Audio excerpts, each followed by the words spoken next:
Como cada día en este tiempo de la picota, abrimos esta ventana a la opinión sobre los temas más importantes que nos deja la actualidad de esta jornada, de este martes 8M en el que se celebra el Día Internacional de la Mujer. Hablaremos de ello, pero también de otros asuntos, como es el asunto del precio de la luz, que hoy estamos pagando el más caro de la historia. Bueno, esto llevamos diciéndolo no sé cuántos días a lo largo de este año, pero parece ser que este mes de marzo nos espera una buena tras lo que están sucediendo, los hechos que están sucediendo con la invasión de Ucrania, de Rusia por parte a Ucrania. Vamos a saludar a quienes nos van a acompañar en el análisis de estos temas. Hoy están con nosotros Rosa Luz Fernández. ¿Cómo está? Buenas noches, bienvenida. Buenas noches. ¿Qué tal? Muy bien, muy bien. Y tenemos a Paco Miranda. Buenas noches. ¿Qué tal, Paco? ¿Cómo estás? Buenas noches. Bien, a pesar de lo que está cayendo. A pesar de lo que está cayendo, que no es poco, ¿verdad? Bueno, por cierto, hoy en Mérida, por abrir con un tema local, ya lo hemos dicho en el informativo, se ha presentado el nuevo centro que Renfe ha instalado en Mérida y que prevé dar trabajo a 120 personas. Se trata de un centro informático que va a atender a los usuarios de esta compañía desde Mérida. Hay otro también, creo que en Ciudad Real. Se tratan de centros de referencia nacionales que están repartidos por la geografía española y que tratan de modernizar el uso de la compañía a través de aplicaciones móviles, etcétera. Son, como decimos, un centro de competencias digitales, que es como se llama exactamente, de Renfe, que hoy ha sido presentado por el presidente precisamente de esta compañía en la capital extremeña. Pero hoy tenemos que hablar del 8M. Esta tarde se ha producido la manifestación por las calles del centro de Mérida, convocada por la plataforma 8M de Mérida. Esta mañana ha tenido también cita el acto institucional en el que han participado todos los grupos parlamentarios de la Asamblea en la lectura del manifiesto. Y hoy hemos conocido también, a través de varios sondeos y encuestas, como es el de Randstad, por ejemplo, que las mujeres en Extremadura ocupan un porcentaje muy importante de los estudios universitarios. Concretamente, el 60,5% de los estudiantes son mujeres en Extremadura. Está por encima de la media nacional, que se sitúa en el 59,8%.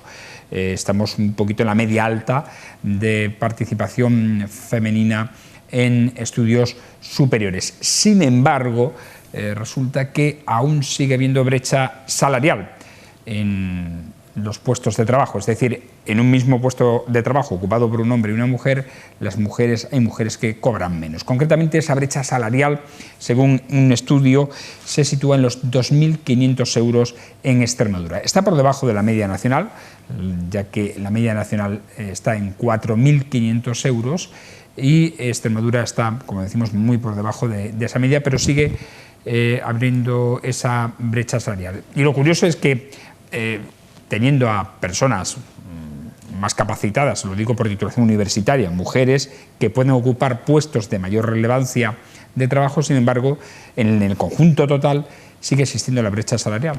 Rosa, ¿cómo se explica eso? Pues es muy sencillo.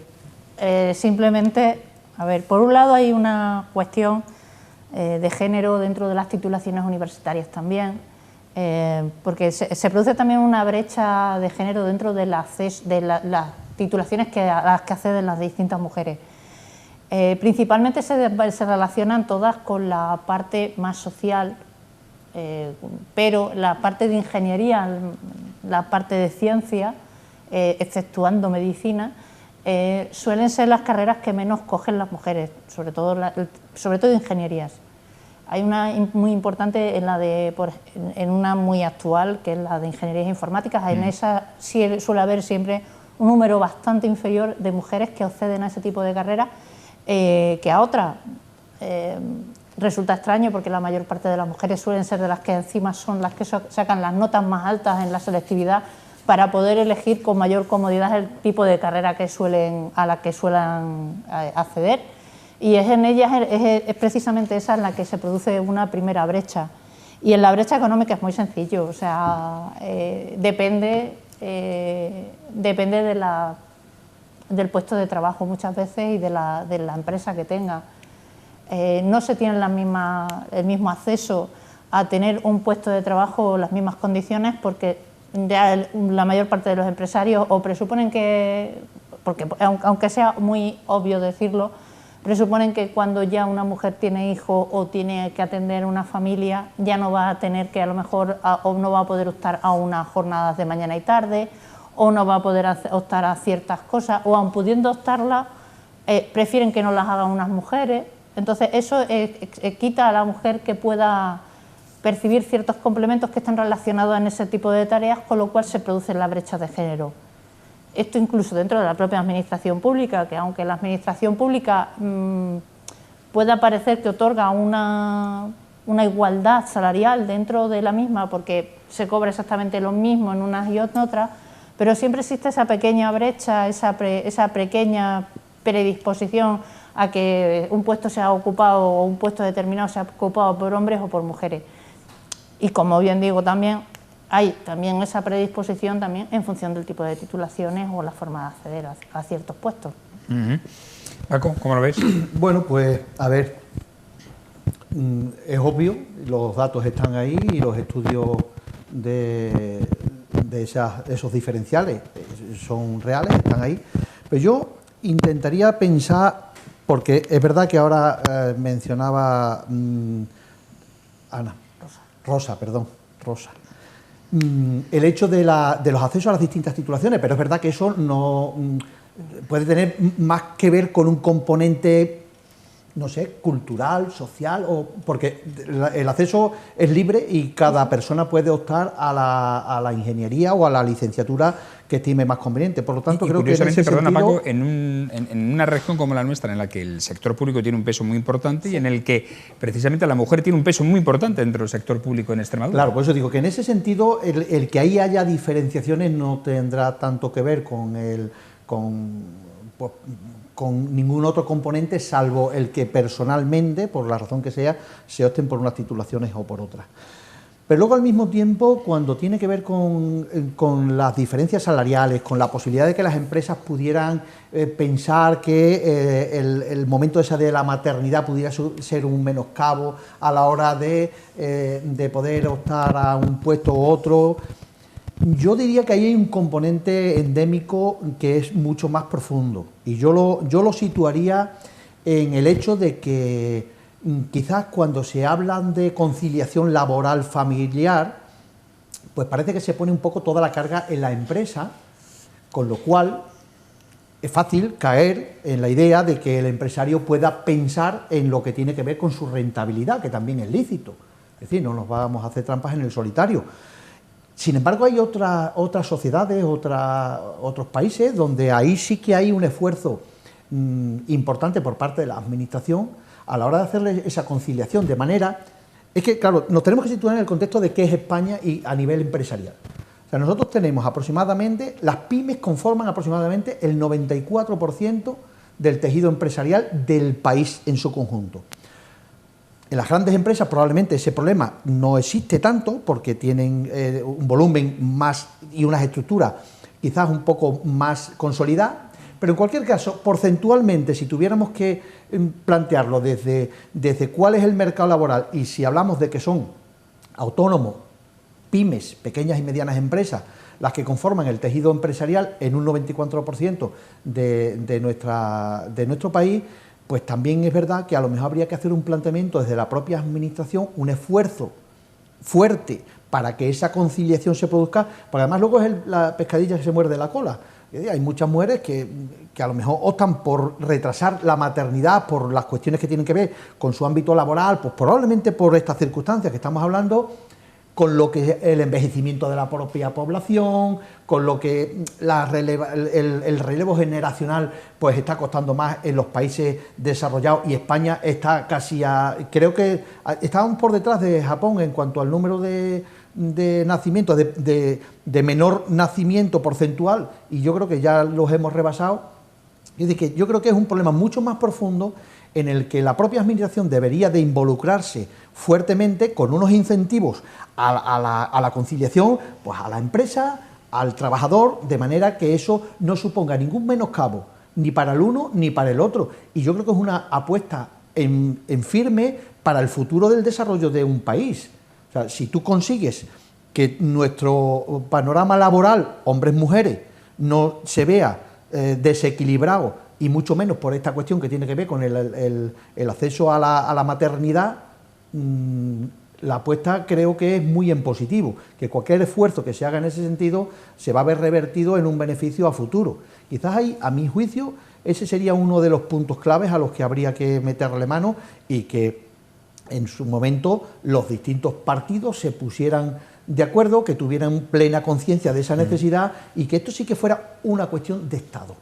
O sea, la conciliación laboral, a mi juicio, debería estar en ese rango, porque estamos hablando del futuro y la continuidad de nuestro sistema de bienestar social, a consecuencia de, ahora que se habla tanto de la falta de sostenibilidad de las propias pensiones y de todo esto que tiene que ver, básicamente, pues con las personas que trabajan con respecto de las que perciben ingresos por otras vías, ¿no? Es una cuestión de voluntades.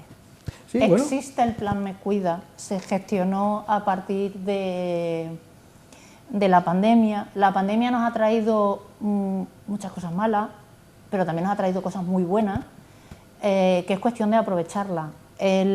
Durante la pandemia se gestionó el plan Me Cuida, que lo que permitía era flexibilizar las jornadas para facilitar la conciliación, sobre todo en las situaciones en las que se producían contagios dentro de la familia y obligaba a que hubiera que hacer algún tipo de coordinación allí o atender una situación sobrevenida. Es una cuestión de voluntades. De hecho, ya desde que se ha llevado a cabo la igualdad dentro del plan dentro de del permiso de maternidad y paternidad, es que está habiendo despidos de hombres por cogerse el permiso de paternidad, igual que se hacía al principio con las mujeres. Es una cuestión de voluntades. Es una cuestión de voluntades. Pero que al final, Rosa, que sí, que yo no discuto que se puedan producir situaciones, en este caso, que son absolutamente injustas, porque si hay un despido a consecuencia de que legalmente te corresponde y tienes el derecho de coger esa baja por la paternidad igual que por la maternidad, obviamente eso no está bien, y entiendo que también tiene que haber mecanismos que protejan en ese sentido a los trabajadores con respecto de sus derechos, los que tienen.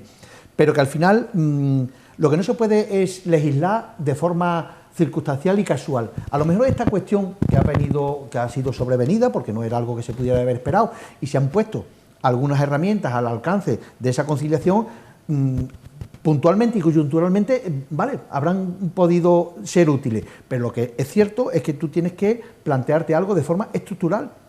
Por lo que digo, porque hay que mirar mucho más allá. O sea, no podemos plantear las cuestiones cortoplacistas. No, es que ya existe. O sea, es que esto que estamos hablando ya existe. Lo único que digo es que el plan Me Cuida, lo único que vino a traer fue una serie de procedimientos para facilitar la conciliación dentro de un orden. Pero es que ya existe esto todo, ya existe todo. Y se llaman planes de igualdad dentro de las empresas, que es lo que se está empezando ahora a imponer. Porque antes solamente se podía imponer a partir de 250 trabajadores.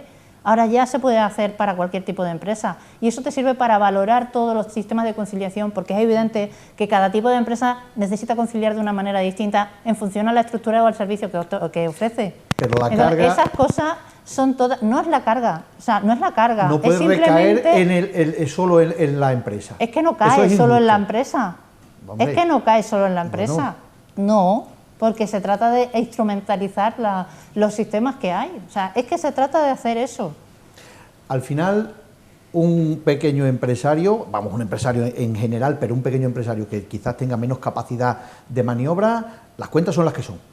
Y el rendimiento, y las horas de trabajo, y qué obtengo de beneficio, y cuáles son los costos. O sea, es decir, que al final las cosas tienen que ser viables. Y si se ejerce una carga excesiva solo en una parte, obviamente tiene pocos visos de que eso acabe ayudando a esa conciliación. Es que no va cayendo solo en una parte. Yo veo que es buscar soluciones, cada una dentro de las sí, bueno, pero que al final se traduce en dinero. O se hace viable o no el funcionamiento de una empresa en función de cuáles son mis cargas fiscales, y mis cargas fiscales en su conjunto serán pues lo que pago de impuestos, los beneficios que tengo que otorgar a mis empleados en función de X, y en este caso de conciliación laboral, es el conjunto de todo. Y vuelvo a repetir, a mi juicio creo que falta un esfuerzo por parte de la Administración, del Estado, un esfuerzo mucho más contundente para que esa conciliación se produzca de forma absolutamente normalizada y que nadie entienda que se ha menoscabado tus capacidades o tus posibilidades dentro de unos márgenes, que entiendo que doctores tiene la Iglesia y ya habrá quien estudie en qué porcentaje se deben de producir estas cuestiones, pero a día de hoy entiendo que la apuesta es un poco precaria, porque recae más en una parte, en este caso del empresario, que de manos del Estado. Tenemos que pasar ahora a otro tema del que hemos comentado algo al principio precisamente, y es el precio de la energía. Este mes de marzo se presume que va a ser uno de los más caros, porque a la subida ya conocida del petróleo y de la repercusión que tienen los combustibles que usamos todos los días para el transporte, se une el ya conocido también de la luz. Hoy, por ejemplo, hoy martes, el precio de mayorista, el del pool eléctrico, se sitúa en 545 euros megavatio horas. No sé si os acordáis en alguna que otra picota cuando hablábamos que estaba en 200 o 200 y algo y lo veíamos como una barbaridad. Pues bien, hoy son 545, máximo histórico no, yo creo que esto es... Sí, alcanzando un pico de 700. Sí. Esto va a ser, ¿no?, como los contagios al principio, que íbamos subiendo y parecía que aquello no iba a terminar. No, cuando baje otra vez a 200 va a parecer hasta barato. En fin, a esto se suma también el gas. Atención, porque ha subido y ha experimentado desde el pasado viernes. Por ejemplo, en España ha subido 50 euros el megavatio hora de gas. Aún así, España no está mal dentro de lo que cabe, por los acuerdos que tiene tanto con Argelia como con Estados Unidos, que es de donde importamos principalmente el gas, y también gracias a que tenemos 7 plantas, una infraestructura importante de gas licuado que no tienen muchos países de Europa. De hecho, se está planteando utilizar esas plantas, 7 plantas españolas en las que se licua el gas, para el resto de Europa, para almacenar gas debido a la crisis de Ucrania, ¿no?, de la guerra. Todo esto son los efectos de la guerra, de la invasión que Rusia ha establecido al antojo de Putin en Ucrania, y que al margen, indudablemente, de las imágenes que estamos viendo de los problemas que la población está teniendo, de los crímenes que se están cometiendo en nombre de la guerra en un país como este, que es muy parecido por otra parte al nuestro, aunque sea del norte de Europa, al margen de todo esto va a tener una incidencia muy alta en la vida de todos los europeos. Como decía, en el gas no estamos mal del todo, está muy alto, porque está en 345 euros el megavatio hora, pero se está pagando por encima de 400, por ejemplo, en Alemania y otros países que sí son dependientes del gas de Rusia. Se están estableciendo incluso ya por parte de Estados Unidos y del presidente Biden la compra de petróleo y de gas a Venezuela, curiosamente, con la relación que tenía tan antagónica estos dos países. Pues escuchar a Maduro decir que es bonito ver las dos banderas ondear, de Estados Unidos y de Venezuela, y fijaros lo que hace al final el dinero, ¿no?, y la economía, que rompe todas las barreras y las necesidades. Bueno, pues están para evitar comprar petróleo y gas precisamente a Rusia y aislarlo un poco más, todavía si cabe económicamente, asfixiarla para que de una vez deje pues estas actuaciones militares que están desarrollando en territorio ucraniano. Por cierto, mañana hay un minuto de silencio convocado por la CEMPEX en todos los ayuntamientos, incluido el de Mérida, a las 12 del mediodía, 5 minutos de silencio por las víctimas de la guerra en Ucrania. Bueno, hablando de la energía, esto es un sin vivir. No, ciertamente está claro. Si ya llueve sobre mojado, si ya nos veníamos lamentando anteriormente sin que se hubiese producido este conflicto, pues lamentablemente está yendo a peor, y a las pruebas me remito, toda la relación de datos que acabas de aportar. Pero yo creo que en este sentido lo único que también es verdad, porque entiendo que hay que aprender de las cosas, o sea, que a ver si es que de verdad aprendemos. Porque haber establecido una dependencia tan bestial de países que además no son democráticos, las cosas como son, las cosas funcionan como funcionan en estos países que son productores de petróleo y de gas, y hacer dependencia de ello da como resultado pues que ahora nos encontremos en esta situación. Yo espero que se aprenda en cualquier caso de las circunstancias que estamos padeciendo, y lamentablemente no nos vamos a desvincular de ellas a corto plazo, porque esto lo vamos a padecer, y parece ser que se irá acrecentando en las próximas fechas, con el fin de que nos entendamos que a veces, y en esta es una de esas, la ideología va por delante de la tecnología, y cuando digo esto me refiero al hecho de querer que sean las renovables, que la energía limpia, que sea la que nos suministre, y al mismo tiempo estrangulándonos o poniéndonos a merced de estas circunstancias, pues teniendo dependencia de países terceros en lugar de, bueno, proveerte de tus propios recursos, como ha estado pasando, por ejemplo. Yo sé que no es, que no es muy favorable a lo mejor el tema de las energías nucleares, pero no es menos cierto que ahora mismo es la mejor de las opciones dentro de las posibilidades que hay, y ya lo hablamos en alguna otra picota, dentro de la conciliación de ese camino necesario para que al final seamos autosuficientes, pues y que la tecnología permita que un país como el nuestro, que además es muy favorecedor en ese sentido, porque tenemos mucho sol, tenemos aire suficiente en zonas concretas donde se producen la energía a través de las eólicas, pero lamentablemente hay un tránsito necesario y pasarán unos años hasta que la conciliación de la tecnología con el uso único y exclusivo de estas energías inagotables, magníficas, baratas y todas estas cosas, y lo que creo que ha sido un error y ahora lo estamos pagando es haber sido excesivamente futuristas, en el sentido de pretender que nos quitemos esas energías que nos habrían dado independencia, y nos hemos condenado un poco a los vaivenes de las circunstancias de estos países, como está pasando. Y de la inestabilidad mundial que en estos momentos se está viviendo. Rosa. A ver, nosotros aquí siempre hemos tenido energías verdes, de toda la vida. Para eso tenemos saltos de agua. Y esos son de lo más verde que hay, de lo más estaba efectivo. Recordando conforme lo estaba diciendo Paco, lo que pasa es que este año, jolín, digo, futurista, está fastidia la cosa. Estamos hablando de los años 50 el y estamos con la energía verde. Futurismo en la pretensión de tener autonomía con esas energías. Lo que ocurre es que nosotros nos hemos vuelto dependientes de la tecnología y de la energía. Nos hemos acostumbrado a que tienes un interruptor en casa, enciendes la luz, enchufas un brasero, enciendes el aire acondicionado, o sea, estamos dependientes de la energía. Nos hemos vuelto dependientes porque además enciendes una televisión, va conectada a la luz porque ves mejor con la luz que si estás con la luz apagada, ¿no? Entonces, nos hemos vuelto dependientes de la energía. El problema que hemos tenido es que nos han estado toda la vida vendiendo de que lo mejor eran las petroleras. De que desde hace... Yo me acuerdo perfectamente porque yo era pequeña.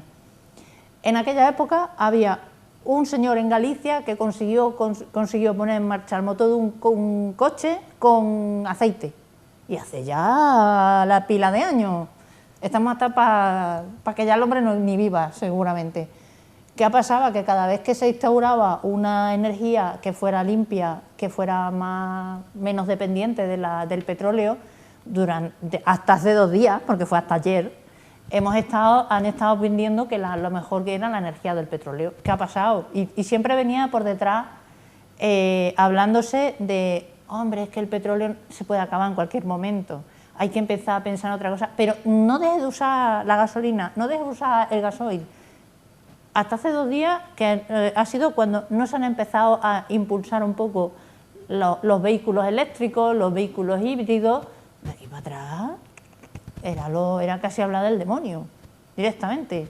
Entonces, y aquí tenemos muchos sitios para poner. De hecho, hay unas buenas plantas de energía solar aquí en Extremadura, bastante importantes, que por cierto ya aprovecho para decir que no facturan en Extremadura, facturan en Madrid, casi todas, porque son de sociedades que vienen aquí a poner, a plantar el huertito solar, pero los facturamos en Madrid y los impuestos nos los llevamos a Madrid. Y en Extremadura no pagamos ni impuestos, nada más que los de poner la placa. Pero el resto, que es la parte jugosa, nos la llevamos fuera. Aprovecho para eso, porque eso también nos vendría muy bien. Al gobierno de Extremadura habría que tirarle de las orejas y que no consientan esas cosas. Es que no depende del gobierno de Extremadura. Perdona. Bueno, sí. No, perdón, lo de Almaraz. Digo, Almaraz se lo peleó, pero al final sigue cotizando fuera porque la empresa, el domicilio social de la empresa está fuera y como la empresa está fuera, se va donde está el domicilio social de la empresa. Tributa en el País Vasco, efectivamente. Exactamente. Almaraz tributa en el País Vasco. Una de los que más energía nos están vendiendo, además verde, son Marruecos. Marruecos tiene un pedazo de huerto solar montado en medio del desierto, que eso mejor que nosotros no van a tener, desde luego. Desde luego lo tienen mucho mejor que nosotros plantado aquello. Y ellos están nutriéndose de energía verde desde hace mucho tiempo. Nosotros no somos capaces de aprender, porque cuando no se pone una pega de una manera, se pone de otra manera, cuando no es la pega de una forma o es de otra, entonces no avanzamos y nos quedamos siempre atascados en el mismo agujero. Pero de todas maneras es que el problema no está tanto en el hecho de poner más o menos o dejarla de poner, si es que hay una cuestión técnica. Sencillamente, la energía que se produce a través de este tipo de producción no se puede almacenar. Con lo cual hay momentos en los que necesita sí o sí la alternativa. De ahí que se tire del gas, que se tire del carbón, que se tire... No, es que sí se puede almacenar. Lo que no hay unas instalaciones la capacidad de almacenaje a día de hoy, Rosa, hoy por hoy, y hay expertos que hablan de que se necesitarán mínimo 20 años para que al ritmo que vamos ahora mismo desde el punto de vista de la investigación, probablemente lo que había que hacer era un esfuerzo mucho más importante en I+D, o sea, investigación pura y dura acerca de las capacidades y la tecnología que hará que ese almacenaje sea viable para el mantenimiento y para el uso que nosotros necesitamos. Porque es menos cierto, no vamos ahora Ahí juega un papel importante la automoción. Claro, gracias a las baterías de automoción se va a desarrollar el resto del almacenaje. Claro, es que por eso digo que al final es investigación, es poner toda la carne en el asador y teniendo en cuenta lo que está pasando, que sirva de experiencia, pues para que haya un esfuerzo importante en ese sentido, porque lamentablemente es que las capacidades de almacenamiento ahora mismo son altamente costosas, no hay ni tan siquiera estructura que fuera capaz de soportar por unas instalaciones para poder construir esa batería. O sea, ahora mismo se hace inviable, no es, económicamente no es y tecnológicamente ahora mismo no están en capacidad de que toda esa energía que producimos la podamos guardar. ¿Qué es lo que sucede? Pues que se vierte a la red, se consume de inmediato, si no hay aire ya no producimos energía. Si el molino no da vuelta, la capacidad de almacenamiento queda anulada. Las placas, si el sol deja de producir, 3/4 de lo mismo. O sea, hay una necesidad de invertir en tecnología, en investigación, para que no tengamos dependencia. Pero si es tan sencillo como, vamos, sencillo, claro, desde la postura que uno habla, probablemente no será tan sencillo, pero no parece que sea tan complicado si hay voluntad de que se haga un esfuerzo absolutamente fuerte e importante y decidido hacia ese sentido y que al mismo tiempo, para evitarnos el problema que estamos teniendo, porque aquí de lo que estamos hablando básicamente es que el gas es el que está condicionando ahora, que luego con otra, porque el método de cálculo que se hace a la hora de plantear, resulta que el gas está determinando todo el coste de la energía, algo absolutamente injusto por otra parte, porque no es... Y en este caso tendrían que ser pues instancias superiores, que parece que no están muy por la labor tampoco, a nivel europeo, de que establezcan otro sistema de evaluación con el fin de que, hombre, que sea más justo. Es que el que se ha puesto en España es el que hay en Europa, o sea, se ha puesto depende de Europa, depende de Europa. Es injusto en ese sentido. Pero yo creo que los lobbies energéticos ejercen demasiada presión. Claro, pues ese es el problema. Y lo que sí entiendo, que ¿dónde está la capacidad de cada uno de los estados, de los países a la hora de tomar determinaciones? Hombre, pues yo entiendo que, vuelvo a repetir, la conciliación, en lugar de ahora mismo, vuelvo a repetir, yo con las centrales nucleares, que sencillamente la que a más bajo costo producen, porcentualmente el riesgo, aunque si lo hubiera, que ya ha habido algún caso, es terrible, pero no es algo que produzca riesgo por la altísima seguridad que se produce en torno a este tipo de centrales, y durante un tiempo, pero con una meta concreta más a largo plazo, sin políticas cortoplacistas en ese sentido. O sea, es tener una meta real con un periodo de caducidad para evitarnos la dependencia de terceros y que nosotros podamos autoabastecernos con nuestra propia energía, tanto en cuanto seamos capaces de hacerlo con las sostenibles, con las verdes, con las solares... Lo de la nuclear, conociendo el charco que hay alrededor de Almaraz, que pesca gente y saca cosas raras del agua, que se llaman peces, pues como que... Yo la seguridad... No puedo asegurarlo porque ni soy pescador ni he visto nunca un caso de esa naturaleza. Conozco y sé las medidas que se Peces acá establecen de que tres son ojos, muy coña, garantistas. es que eso, Bueno, pues yo no sé, Rosa, ¿tú has visto un pez con da mucha tres ojos? seguridad. Yo sí los he visto porque aparece Es ya que la las foto. leyendas urbanas las hacemos a veces también, porque tú hablabas No. antes del coche ese del aceite, que yo también siendo un niño escuchaba, pero era de agua. Entonces muchas veces Sí, las de agua, de leyendas agua urbanas... también. Vamos a ver, el coche de agua se inventó mucho antes. Mucho antes. Sí, no, el auto... Es el coche de vapor. el autoconsumo Bueno, a través de un motor lo que se sí está producía por agua. establecido es el de hidrógeno, que ya hay, El de hidrógeno, Pero sobre quiero todo decir en un transporte que a urbano, veces, si hay muchos autobuses a veces con frivolizamos pilas con- de hidrógeno. Frivolizamos con Ese ciertas señor- leyendas urbanas, que las hacemos buenas, Ese y hay señor que ser... salió en el telediario, perdón. Ese señor salió en el telediario, Sí, bueno. como que salió, y salió el señor enseñando cómo llenaba el coche, Sí, el hay depósito. leyendas- O sea, no, de leyenda poca, No, me ¿eh? refiero que a leyendas urbanas Eso de de que leyenda poca. pues llega la petrolera, le pagan, tal, le compran la Exactamente. patente y, Sí, sí. y queda dormida la patente. Y además ¿no? eso es lo que se hablaba siempre, Eso cada sí. vez que salía Bueno, cualquier cosa de esa. En fin, nos vamos, no hay tiempo para más. Tengan cuidado. Menos mal que hoy en día las televisiones son LED y gastan muy poquito, así que pueden permitirse tenerla encendida para poder vernos a nosotros. Muchas gracias a Rosa, gracias por estar aquí. Paco, Muchas lo mismo, gracias. muchas gracias. A vosotros, Tened como siempre. cuidado, no encendéis muchas luces por si No. acaso, porque vamos a tener un mes de marzo bastante movidito en cuanto al precio de la energía. A ustedes les agradecemos como siempre su atención, les instamos a que mañana nos sintonicen de nuevo tanto en la televisión como en las redes sociales y la página web de Televisión Extremeña para ver este espacio de la picota. Hasta entonces, buenas noches y sean felices.